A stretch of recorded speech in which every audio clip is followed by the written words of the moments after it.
نحمده ونصلي على رسوله الكريم اما بعد فاعوذ بالله من الشيطان الرجيم بسم الله الرحمن الرحيم رب اشرح لي صدري ويسر لي امري واحلل عقدة من لساني يفقهوا قولي.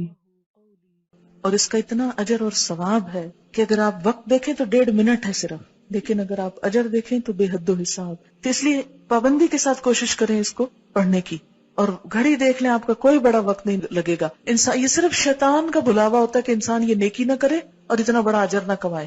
شیطان کا بھلاوا ہوتا ہے یہ، لہٰذا وہ کہتا ہے وہ دیکھو وہ کام، وہ دیکھو وہ کام، وہ بھی ہے وہ بھی ہے، وہ چھوڑو پھر کر لینا، چلتے پھرتے کر لو، اٹھو اٹھو یہاں سے. تیسرا قرآن میں آتا ہے فسبح ادبار السجود، سجدوں کے بعد بھی رب کی تسبیح کرو. لہٰذا کیا پڑھتے ہیں؟ 33 دفعہ سبحان اللہ، 33 دفعہ الحمدللہ، 34 مرتبہ اللہ اکبر. کیونکہ نماز کے بعد اللہ کی رحمت متوجہ ہوتی ہے، دعا مانگنے کا وقت ہوتا ہے. کچھ اور جو ہم عربی میں نماز کے اندر نہیں مانگ سکے اب باہر مانگ رہے ہیں، لیکن شیطان کہتا ہے کسی طرح نہ ہی مانگے تو اچھا ہے، محروم ہی اٹھ جائے. اس لیے آپ دیکھیں گے کہ وہ وقت بڑا تلخ اور سخت ہوتا ہے، اور اکثر لوگ برگلا لیے جاتے ہیں. 1.5 منٹ کے اندر آپ اتنا بڑا اجر کماتے، گویا آپ نے ڈھیروں مال صدقہ کر دیا جو ویسے ممکن نہیں. اتنا اجر ہے کہ ایک دفعہ نبی صلی اللہ علیہ وسلم کے پاس کچھ لوگ آئے، وہ پوچھنے لگے اللہ کے رسول صلی اللہ علیہ وسلم، ہمارے کچھ دوست ہیں جو بڑے امیر ہیں، وہ صدقہ کرتے ہیں ثواب پا لیتے ہیں، ہمارے پاس ہم غریب لوگ ہیں، ہمیں بھی کچھ بتائیں کہ ہم ان کا ثواب پا لیں. تو آپ نے فرمایا کہ تم ہر نماز کے بعد 33 دفعہ سبحان اللہ الحمدللہ اللہ اکبر پڑھو تو تم کیا کرو گے؟ ان کے برابر ہو جاؤ گے. بڑے بڑے صدقہ، جہاد اور کیا کچھ کرنے والوں، ان کو بھی پتہ چل گیا. پھر وہ آگے یا رسول اللہ صلی اللہ علیہ وسلم، وہ بھی یہ کرنے لگے، پھر وہ آگے نکل گئے. تو آپ نے فرمایا یہ اللہ کا فضل ہے، جیسے چاہے دے. پھر ہوتا ہے اب نماز پڑھ لی، جلدی جلدی وہ بلا کے آرڈر کر دیں سب کو جو جو کچھ کہنا ہے، پھر بولنا شروع کر دیتے.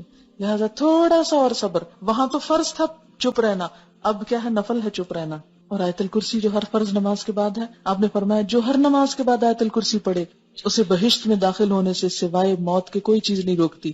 گویا جنت کا دروازہ کھل گیا اس کے لیے. اسی لیے فرض نماز کے بعد جو آیت الکرسی ہے اس کا بھی بڑا اجر ہے کہ جو پڑھے گا وہ اس کے بعد فوت ہو جائے سیدھا جنت میں. لیکن آپ نے فرمایا یہ صرف انبیاء، صدیقوں اور شہیدوں کو یہ صفت ملتی ہے، ہر کوئی نہیں اس کی پابندی کر سکتا. کیوں؟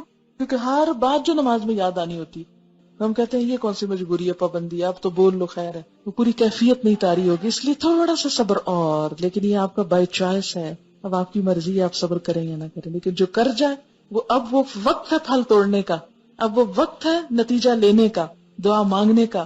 اس وقت میں اگر آپ گئے چھٹ گیا تو رہ گیا.